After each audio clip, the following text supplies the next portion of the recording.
আমাদের সাধারণ শিক্ষার্থীদের মাঝে এখনো ট্রমা কাজ করছে। এখনো তারা আতঙ্কিত যে এই 15.5 বছর বিগত সময়ে যে ফ্যাসিস্ট খুনি হাসিনার সহযোগী সন্ত্রাসী ছাত্র সংগঠন ছাত্রলীগের যে ছাত্র রাজনীতির নামে যে সন্ত্রাসী কার্যকলাপ দেখে এসেছে সেগুলো আবার চালু হয় কিনা, কিংবা সেই ধরনের সামান্য নমুনা ছাত্র রাজনীতির নামে কোনো সন্ত্রাসীরা চালু করে কিনা, অবশ্যই তারা এখনো তাদের মধ্যে সেই আতঙ্ক রয়েছে এবং ট্রমা কাজ করছে। আমরা তাদের এই আবেগ অনুভূতিকে সম্মান জানাই। ছাত্রদল তাদের এই আবেগ এবং অনুভূতি এবং ছাত্র রাজনীতির প্রতি যে একটা বিরূপ মনোভাব ছিল তা পরিবর্তনে আমরা কাজ করে যাচ্ছি। আমরা লক্ষ্য করে দেখবেন যে বিগত 1 বছর আমাদের দ্বারা ছাত্র দলের নেতাকর্মীদের দ্বারা কোনো অনাকাঙ্ক্ষিত ঘটনা ঘটেনি।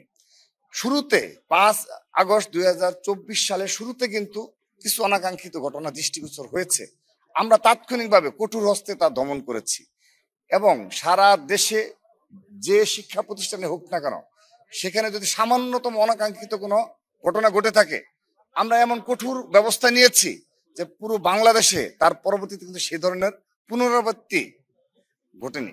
তো এটির দ্বারা প্রমাণ হয় যে আমরা এই সিট বাণিজ্য, তারপর ক্যাম্পাসে আধিপত্য বিস্তারের যে রাজনীতি, সন্ত্রাসী চাঁদাবাজি নির্ভর যে ছাত্র রাজনীতি ছিল সেগুলো পুরোপুরি বিলুপ্ত সাধন করেছে বাংলাদেশ জাতীয় ছাত্র দল। সে কারণে অবশ্যই 1 বছর অতিবাহিত হয়েছে। আমরা যদি এভাবে আরো কয়েক বছর সততা নীতি আদর্শ নিয়ে আমরা একটা নতুন ধারা ছাত্র রাজনীতি, যেখানে কোনো প্রভাব প্রতিপত্তিমূলক ক্যাম্পাসে ছাত্র রাজনীতি থাকবে না, সিট বাণিজ্য, গেস্ট রুম জোরপূর্বক ভাবে কর্মসূচিতে নিয়ে আসা, এই বিষয়গুলো যদি আমরা সাধারণ শিক্ষার্থী নিকট আরো 1 বছর প্রমাণ করেছি, আগামীতে আরো যদি এই প্রমাণ করতে পারে ছাত্রদল, তখন তাদের সত্যিকারের যে আস্থা একমাত্র ছাত্রদলের উপর আসবে।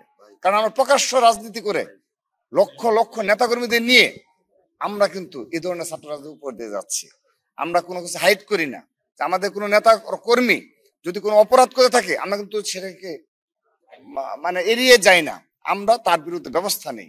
এই জন্য সারা দেশের আমাদের সকল ছাত্র দলের যতগুলো ইউনিট করে রয়েছে সবগুলো ইউনিট এক এবং ঐক্যবদ্ধভাবে আমাদের এই ধরনের কঠোর সিদ্ধান্ত বাস্তবায়নে তারা নিরলস পরিশ্রম করে যাচ্ছে এবং সাধারণ শিক্ষার্থীদের মনোভাব নিয়েই আমরা সকল ক্যাম্পাসে ছাত্র রাজনীতি করে যাচ্ছি।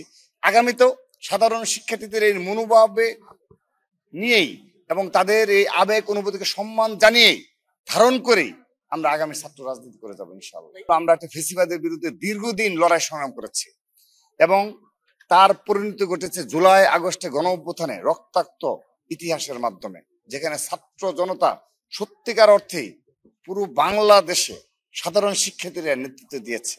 আমরা সংগঠন হিসাবে অবশ্যই সর্বাগ্রে ভূমিকা পালন করেছি সংগঠন হিসাবে, বাট সাধারণ শিক্ষার্থীরা কিন্তু এই জুলাই আগস্ট গণ অভ্যুত্থান সফল করেছে।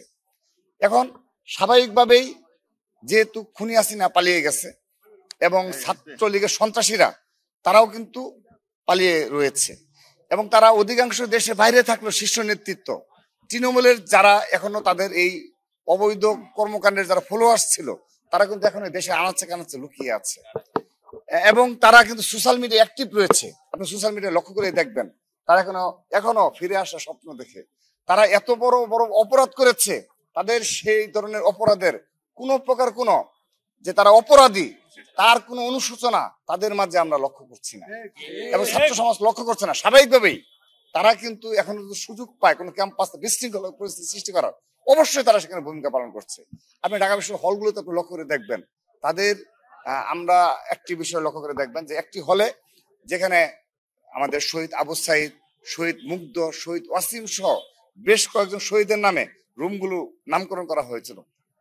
রাতের অন্ধকারে সবগুলো নেম প্লেট খুলে রাখা হয়েছে এবং শেখ হাসিনার প্রতিমূর্তি কিভাবে আগুন ধরিয়ে দেওয়া হলো চারুকলা ইনস্টিটিউটে লক্ষ্য করেছেন।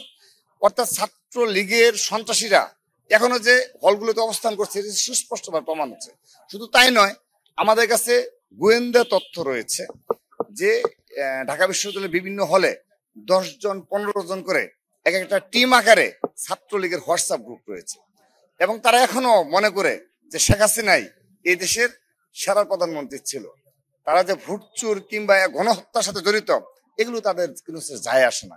স্বাভাবিকভাবেই যখনই সুযোগ পাবে তারা অবশ্যই বিশৃঙ্খল পরিস্থিতির সুযোগ নেবে।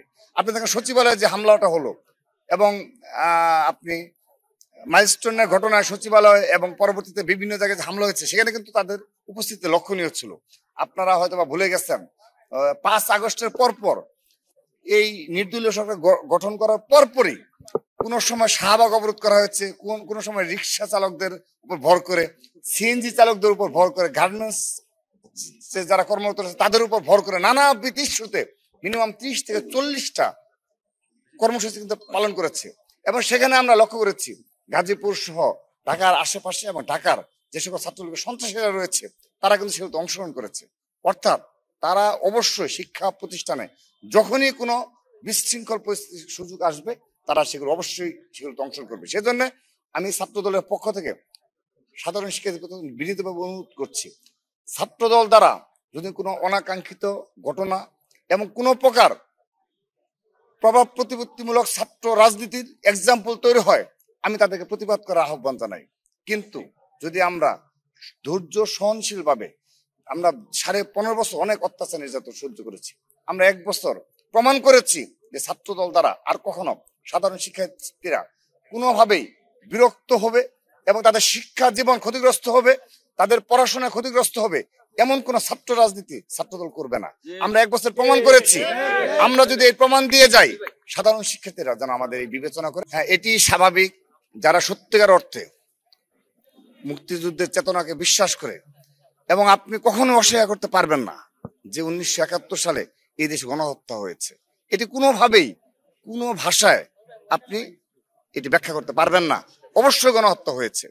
সেহেতু এই গণহত্যার সাথে যারা সম্পৃক্ত এবং যারা এখনো এটা বিশ্বাস করে, বিলিভ করে যে না 1971 সালে এরকম কোনো ঘটনা ঘটেনি, এবং সে সময়ের যারা রাজাকার, চিহ্নিত রাজাকার এবং যারা সরাসরি আমাদের মা বোনদের সম্ভ্রমহানি এবং হত্যাকাণ্ডের সাথে সরাসরি জড়িত ছিল, তাদেরকে ধারণ করে যারা রাজনীতি করে, স্বাভাবিকভাবেই নৈতিক দায়িত্ব ছাত্র সমাজের যে তার বিরুদ্ধে অবস্থান নেয়। তো বাম সংগঠনগুলো অবশ্যই তাদের সেই নৈতিক জায়গা থেকে তারা বয়কট করেছে।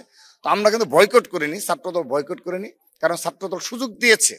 আমরা শুরু থেকে শেষ পর্যন্ত আমাদের মাননীয় ভিসি স্যার সহ, প্রক্টর স্যার সহ অপর প্রভোস্ট স্যার সবাই উপস্থিত ছিল। তাদের উপস্থিতিতে আমরা যুক্তিসঙ্গত ভাবে এবং খুবই সম্মানের সহিত আমরা আমাদের প্রস্তাবগুলো পেশ করেছি। এখন তাদের বিবেচনা করার বিষয় যে এই পরিস্থিতি তারা বজায় রাখবে কিনা।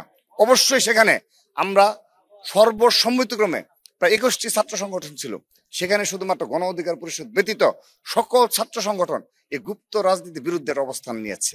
সেহেতু আমরা এখন ঢাকা বিশ্ববিদ্যালয় প্রশাসনের তাকিয়ে আছি যে তারা এটি নিষিদ্ধ করবে এবং আইনানুগ ব্যবস্থা নিতে হবে। পরবর্তীতে কোনো ক্যাম্পাসে যদি কেউ গুপ্ত রাজনীতি করে থাকে তার বিরুদ্ধে আইনানুগ ব্যবস্থা নিতে হবে। আমরা সেই দাবি জানিয়েছি। এখন আমরা ধৈর্য সহকারে অপেক্ষা করছি যে ছাত্র রাজনীতির ক্যাম্পাস, হল এবং অন্যান্য যে স্পেস রয়েছে সেখানে ছাত্র রাজনীতি কি রূপে চলমান থাকবে তার একটা রুটম্যাপ হয়তো বা তারা করবে, রূপরেখা প্রণয়ন করবে। আমরা তাদেরকে সহযোগিতা করার জন্য সর্বাত্মকভাবে প্রস্তুত রয়েছি। কিন্তু সকল ছাত্র সংগঠন মিলে যে মবতন্ত্র কায়েমের জন্য যে গোপন রাজনীতি চালু রেখেছে তাকে আইনগতভাবে নিষিদ্ধ করতে হবে এবং পরবর্তীতে কেউ যদি এ ধরনের গোপন রাজনীতি তৎপরতা অব্যাহত রাখে তার বিরুদ্ধে আইনানুগ ব্যবস্থা নিতে হবে।